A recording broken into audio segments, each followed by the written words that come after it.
ഛോട്ടാ മുംബൈ എന്ന ചിത്രത്തിന്റെ രണ്ടാം ദിവസത്തെ കേരള ബോക്സ് ഓഫീസ് കളക്ഷൻ റിപ്പോർട്ടാണ് ഇന്ന് നോക്കാൻ പോകുന്നത്. വീഡിയോയിൽ മുൻപ് വീഡിയോ ലൈക്ക് ചെയ്യുക, ചാനൽ സബ്സ്ക്രൈബ് ചെയ്യുക. മെയ് മാസം അങ്ങോട്ട് ധാരാളം ചിത്രങ്ങൾ OTT റിലീസ് ചെയ്തിട്ടുണ്ട്. അതോടുകൂടി ഈ ജൂൺ മാസം ഇനി OTT റിലീസ് ചെയ്യാൻ പോകുന്ന ചിത്രങ്ങളുടെ വീഡിയോ നമ്മുടെ ചാനൽ ഭാഗം പരിശോധിച്ചാൽ നിങ്ങൾക്ക് കാണാൻ വേണ്ടി സാധിക്കുന്നതായിരിക്കും. അൻവർ റഷീദിന്റെ സംവിധാനത്തിൽ മോഹൻലാൽ, ഭാവന, കലാഭവൻ മണി, ഇന്ദ്രജിത്ത്, മണിക്കുട്ടൻ, സിദ്ദീഖ് എന്നൊക്കെ പ്രധാന കഥാപാത്രങ്ങളായെത്തി ജൂൺ 6-ാം തീയതി തിയേറ്ററുകളിൽ വീണ്ടും റിലീസിനെത്തിയ ചിത്രമായിരുന്നു ഛോട്ടാ മുംബൈ.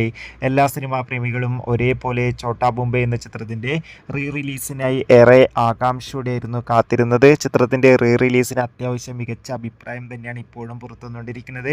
ആദ്യ ദിവസം തന്നെ റിലീസിലൂടെ ചിത്രത്തിന് കേരളത്തിൽ നിന്ന് 37 ലക്ഷത്തിൻ്റെ അടുത്ത് വരെ കളക്ഷൻ നേടിയെടുക്കാൻ വേണ്ടി സാധിച്ചിട്ടുണ്ടായിരുന്നു. ഇന്നലെ രണ്ടാം ദിവസവും മികച്ച ബുക്കിംഗ് ആയിരുന്നു കേരളത്തിൽ നടന്നത്.